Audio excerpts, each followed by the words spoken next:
Hello and welcome to Joy in Our Town. I'm your host, Vanessa Rose. I'm so happy you decided to join us today. We're going to have a great, fun educational program today. We're speaking about health, and we're speaking about something that a lot of us either need help with or maybe some advice on. We're speaking about weight loss and about how it affects our bodies and how weight affects our bodies. And we have a very qualified, wonderful guest. We have Chris here with us today, Christopher Wilson. Thank you so much for being with us today, Chris. You are a physical therapist technician and a certified physical trainer. So if you go ahead and take a second and tell the viewing audience just a little bit about yourself and your experience. Well, I'm a personal trainer with a physical therapy background in the Scottsdale area. I've been doing it since before 2004 when I graduated from college. And my expertise is in conditioning, helping people to get weight off and do it as a lifestyle. And if people need to come back and see me and refresh their program, then they do so. Otherwise, for the most part, it's showing people how to successfully lose the weight, lose the right amount of weight, the right kind of weight, and not lose any lean muscle mass, and keep the muscle on, create the tone look that people are looking for, as well as stay off the injured list. Wonderful. Well, that's very good, and I know that the viewing audience will benefit from you today and from your experience and your knowledge. So we're going to go ahead and dive right into our first topic, and let's do it. That is what kind of weight should be lost. But before we really necessarily get into what kind should be lost, how do people put on these extra 10, 15, 20 pounds, and how does it affect you health-wise? Well, the difference between people that have a successful program and people that have a bad diet is just better habits. And that's why when we talk in terms of weight loss and eating better, it just starts with better choices. So it's not something you're going to do for 2 or 3 months and then stop. It's something you're going to do for the rest of your life. For example, instead of going out for a burger all the time or for a steak, go out for fish. And maybe have a burger at home, but make it a turkey burger as opposed to a beef burger. You have less fat, you still get the protein in there, it still tastes pretty good, you can still put a little bit of salt, a little bit of pepper, but making better choices. And when you start making better choices, you start getting better habits, and then after a while you start losing weight without even knowing it, and then you can go from there. But yes. What kind of adverse health effects does it have on people to be overweight? That's a great question. And the problem is right now is a lot of people are coming down, especially these young kids, are coming down with type 2 diabetes as a result of a really crummy diet. And the thing is with this society now, people are very sedentary. They don't move. They don't exercise. Our bodies are designed to move. We're designed to move quickly. And people that sit all the time and don't move their bodies and don't have a proper diet are going to have problems with their joints, problem with their bones, and they're going to be very stiff. Like somebody that works out like myself or you can be stiff from exercise, but somebody that's very sedentary and doesn't do anything but sit at a desk job all day long can be just as tight, but they don't realize how stiff they are until they go to maybe pick up something at home, reach down to help their child up or pick up their kid, and then all of a sudden, oh, something happened. No, something didn't just happen. You've been getting tight for a long time, and that's only part of it. So it's not necessarily just couch potatoes. I mean, these are people, you know, that work in offices and things. Absolutely. So what's a good, maybe they're not, you know, looking to go into the gym and become, you know, a fitness model or something, you know. So what's a good form of just good cardio exercise that they can get and just kind of stay active, you know, after a long day of sitting at a computer or sitting there and writing notes or something? Right, well, that's a good question too. As far as before you start any kind of activity, whether it's hiking or jogging or, you know, not necessarily running. Everybody seems to think because of the way television is ran, that running is the only way to lose weight as far as cardio goes. And running is not the best suit for everybody. Not everybody can run. Not everybody has good knees. I would recommend before you do any kind of program, whether it's hiking, running, or maybe a stationary bike, stretch your muscles, get them ready before you hop on anything, especially if you're hiking. If you're hiking, that's like a leg workout plus cardio put together, even though it's fun and it seems easy at the time, but it's very taxing on your body, so you got to make sure that you're stretched. So a hike would be great.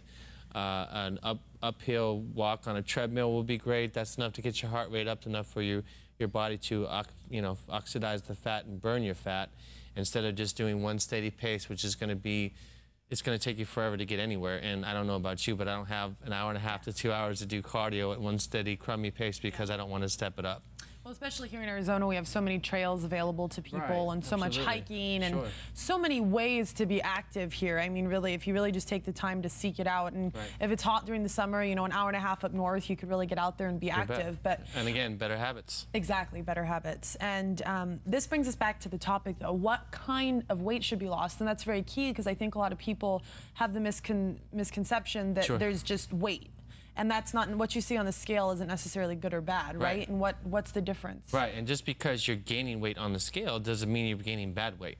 Especially if you're working out with weights and you're eating enough protein to help you maintain your lean body mass. If you're gaining weight, sometimes you're gaining muscle too, because as you know, the scale will measure your bones, your fat, your organs, your water, and your muscle. So just because you're losing weight on the scale doesn't mean you're losing, and sometimes it doesn't mean you're losing good weight too, or bad weight rather.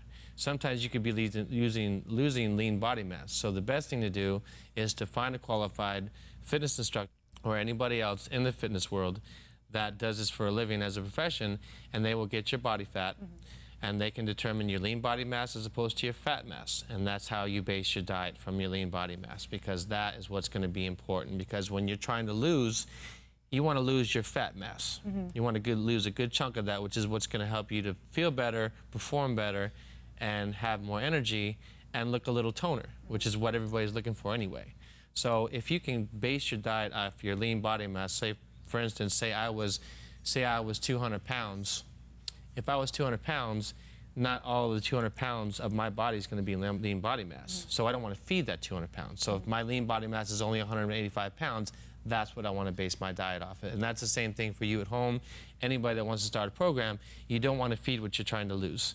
And that's the misconception when people start a program, is everybody wants to feed their total body weight, and you can't do that because you don't want to, you're not trying to keep the whole weight.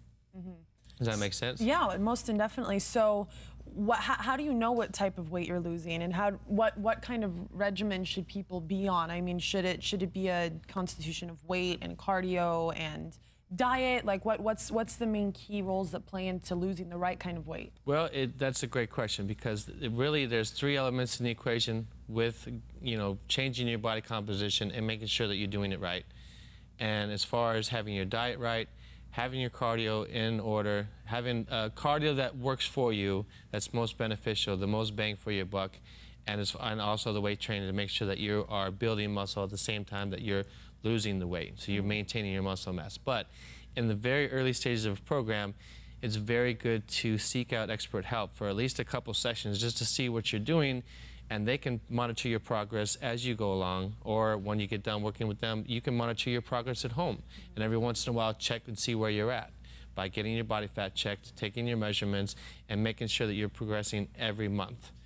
And I think that's a key thing to tell people to watch for. I know that myself, being 6 foot tall as a woman, Right. I can't go by weight, you know. Right. And if you're a tall person, you have to take into account the way your body is, the density of your bones.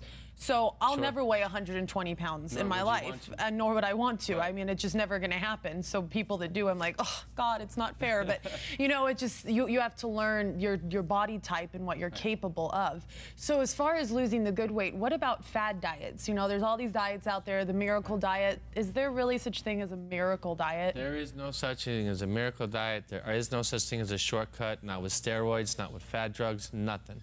There's nothing that's going to replace hard work, all these fat burners that are out there. And I'll be bold and go out on a limb, I don't care.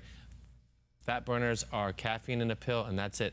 They're not going to help you to stay any trimmer. These Hollywood phonies and these people on television, shame on them for misguiding people that are so hungry to get the results.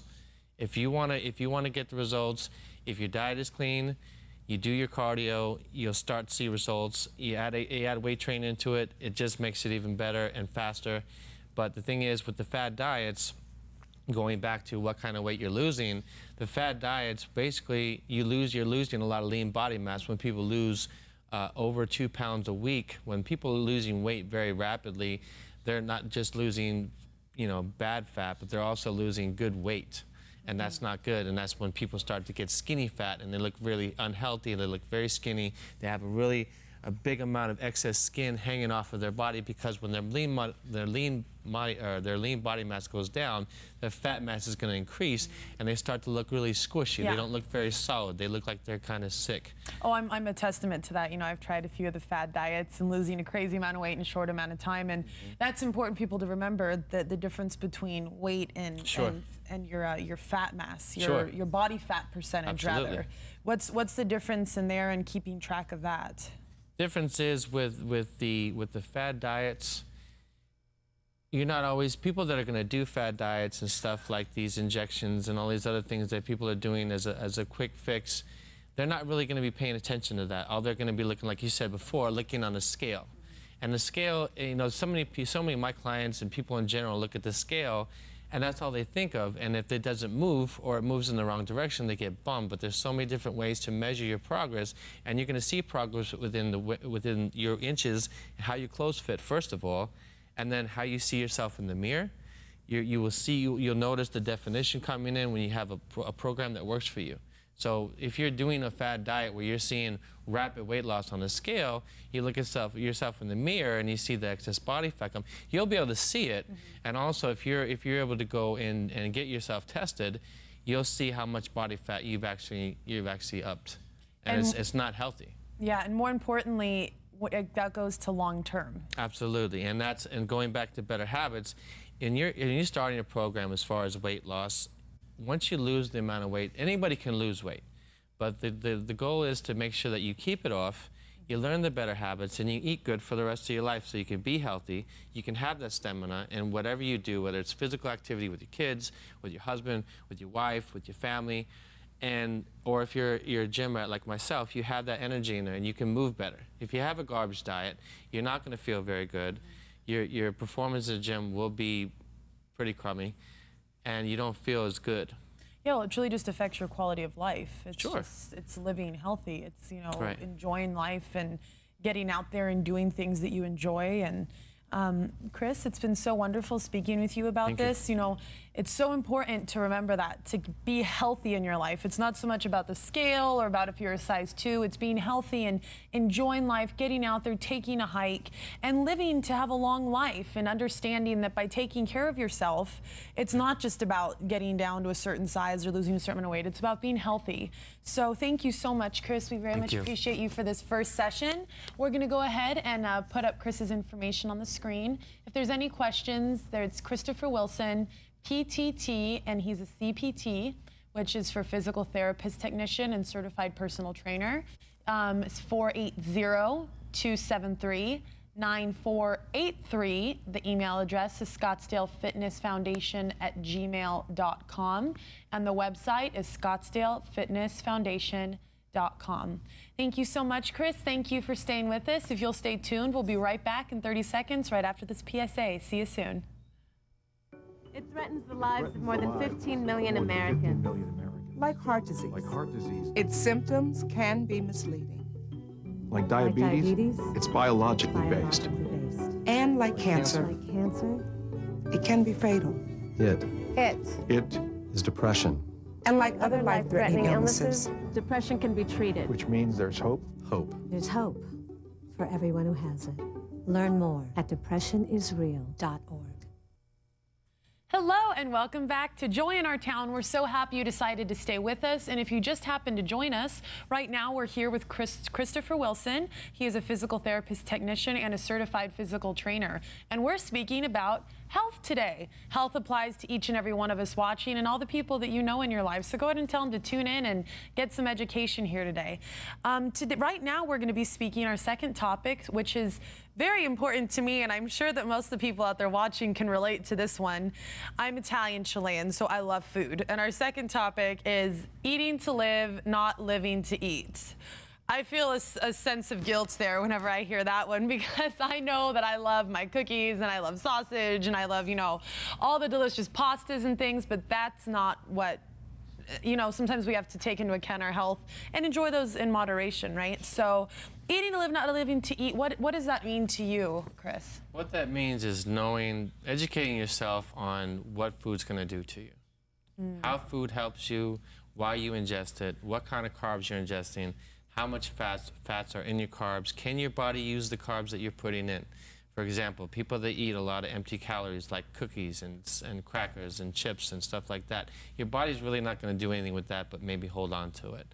And just like with a lot of these oils that people will consume, trans fats, stuff that's going to be harder to burn off, it's kind of a waste to put in. Now, I'm not saying that don't enjoy the foods that you love, but I'm saying if you're going to do something like cookies or pies or whatever fried foods that people will enjoy, you're going to have to burn some of that off if you want to stick to your program. And there's nothing wrong with that. If you can do a little bit extra cardio and burn the stuff off that you're going to have over the weekend, say you're going to get a little dirty on your diet on the weekend, do some extra cardio to counter that. But and again, it's a better habit, but it's also something that you're going to be, it's a long process.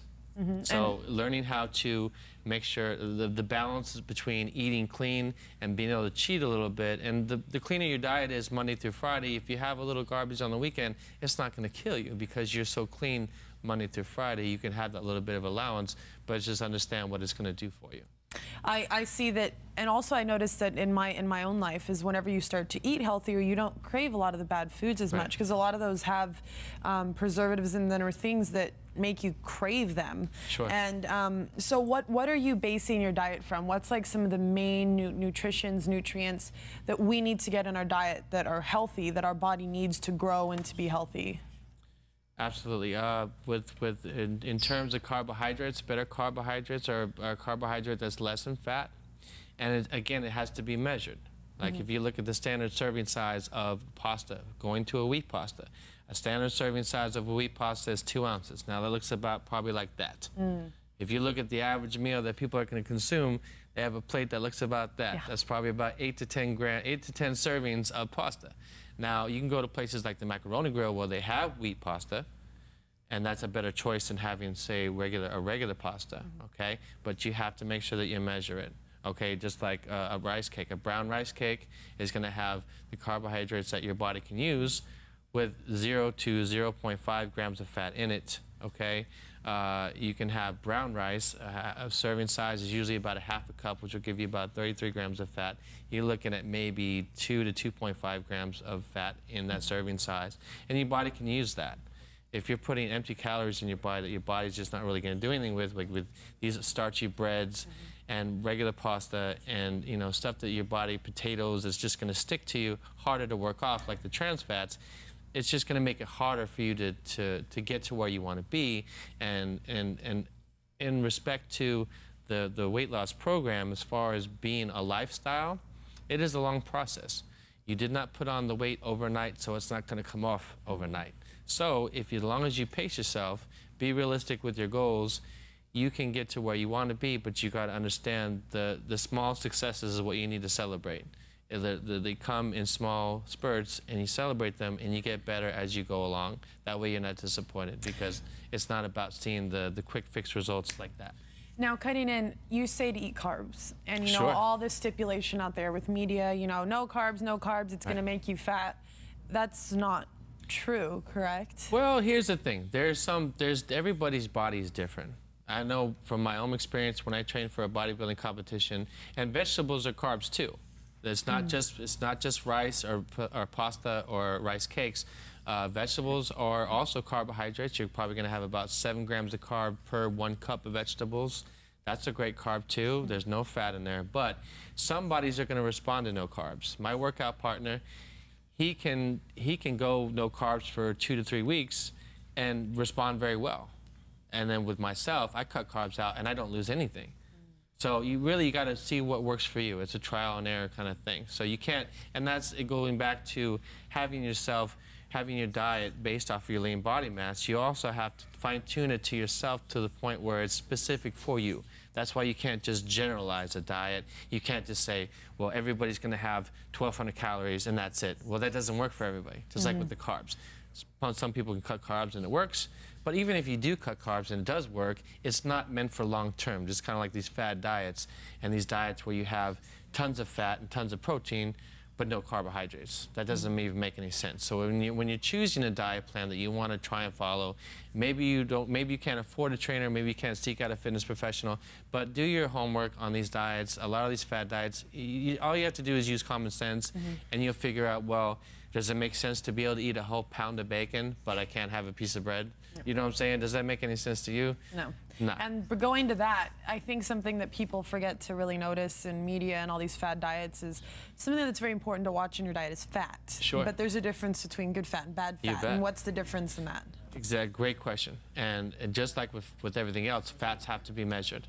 And as long as your fat content per meal is lower, you're going to start to see that lean figure come in. Now, the better fats to pay attention to are fats like nuts, as long as they're measured, though. A lot of my clients have told me in the past, oh, I've had a handful of nuts. Well, a handful of nuts is way too much fat. Just like if you have the serving size of peanut butter, which is 2 tablespoons of peanut butter, that's about 18 to 19 grams of fat. Way too much in one sitting, especially if you want to lean. If you want to lean down and get a little trimmer, the more corners you cut, the better you're going to do. So the better fats to have would be like the avocado. Half avocado is about 10.5 grams of fat. If you measure your nuts or count the nuts, okay, olive oil is also good. Tablespoon is usually good, you know, 9 to 10 grams of fat, depending on which one you have. Sometimes it could be 14. But stuff like that, fats like that are going to help you. Other fats you're really not going to do much with. And then, like I said, with the trans fats, like with these oils, it's going to be harder to burn off because they stick to you. So speaking about trans fats and oils and those things, what do you feel about all the fat-free products that are available to us now and sugar-free? Well, what does exactly. that mean? And that's exactly what I'm talking about. I wondered, the other day I was at the store and, you know, I mean, they had fat-free cream cheese and fat-free this and sugar-free that.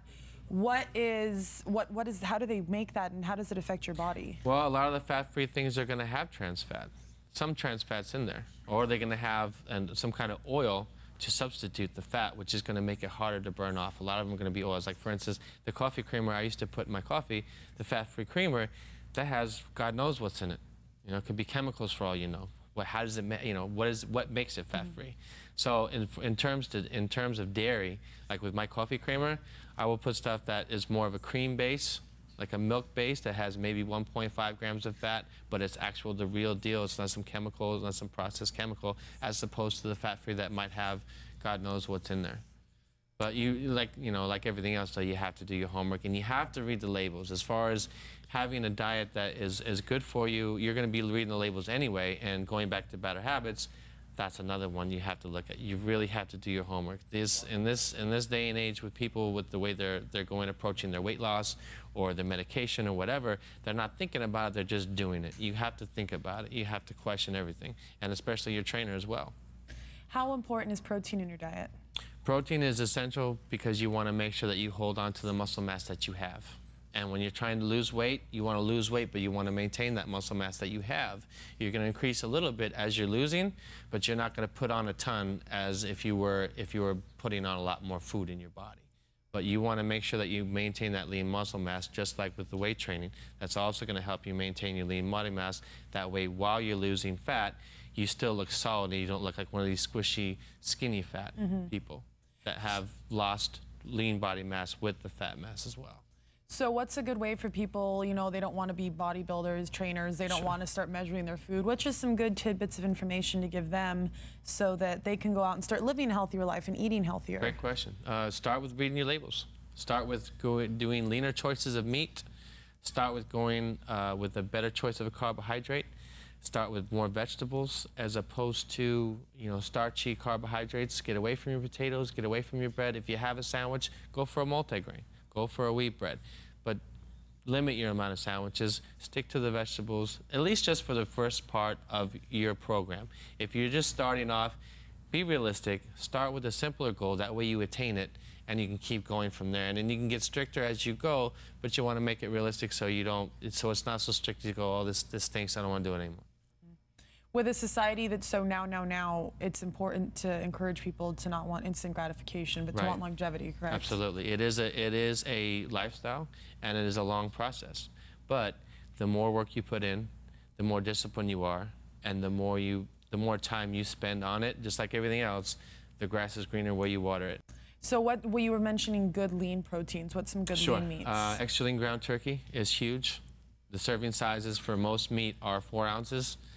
Even leaner portions of red meat, like for instance bison, it would be a better choice than say lean ground beef because you only have about 10 grams of fat per 4 ounces, as opposed to the extra lean ground turkey, which you have about 1.5 grams of fat per 4 ounces. The regular lean ground turkey is also good. It's not as lean as I would like it, but that's still only looking at 3 grams of fat per 4 ounces. You can go to tuna, you can go to chicken, and again, it all has to be measured. You can have a little bit more fat probably in chicken than you will in the turkey, depending on what you buy. But chicken, fish, and turkey are better choices as far as especially with the red meat. People that eat a lot of red meat usually have health problems if they have too much red meat. So I'm not saying don't eat red meat, but make it more of a treat. Have it every once in a while, but stick to a leaner cut, because red meat, even a flank steak's pretty lean, but most steaks are usually full of fat, and that's why they taste so good. So what would be give me a general breakdown of maybe 2 or 3 meals in the day that someone could kind of throw together quick, that would be healthy, not necessarily measured, but would help them. I mean, if they're eating, you know, McDonald's every day for lunch, right. That they could take to the office that would be a good, healthy, and still fill them up. Sure. If they could take, if you have a Ziploc container, take a couple scoops of lean ground turkey with some vegetables. You can buy frozen vegetables. You just warm up, put them in there, you're done. That's a good lunch. For breakfast, if you have time in the morning, instead of going to cereal or some sugary breakfast drink or something else, have some egg beaters with some turkey sausage, maybe a piece of a wheat English muffin. If you necessarily have to have bread, or throw a rice cake in there, but there you go. You got it. And then that's just easy to kind of throw things together. It's really not that difficult. It's just taking a little bit of extra effort. You just have to put the time in. Wonderful. Well, thank you so much, Christopher. Thank you for having me. So wonderful. I know that our viewing audience has enjoyed having you here with us today. It just goes to show you, you know, just enjoy your life still, but just try to live it a little more meaningful, a little more purposeful. If you have any questions, the information for Chris is he is a physical therapist technician and a certified personal trainer. The phone number is 480-273-9483. The email address is scottsdalefitnessfoundation@gmail.com, and his website is scottsdalefitnessfoundation.com. Thank you so much for tuning in. We really hope that this was an educational, good segment for you today. That's what we're here for, is to bring some joy into your life, some joy into the town. And just remember to live your life purposeful, make good decisions, and know that if you have a little few extra pounds or a little something you're uncomfortable with, it's really not that difficult to make a big change. You just have to take the time, put a little bit of effort into it. Where there's a will, there's a way. And if you put that time in, you'll enjoy your life and have a lot longer, healthier life and have a better outcome. So thank you so much for watching. Go have a blessed day. Go take a hike out in this beautiful desert. Have a great one. We'll see you next time. Thank you for watching.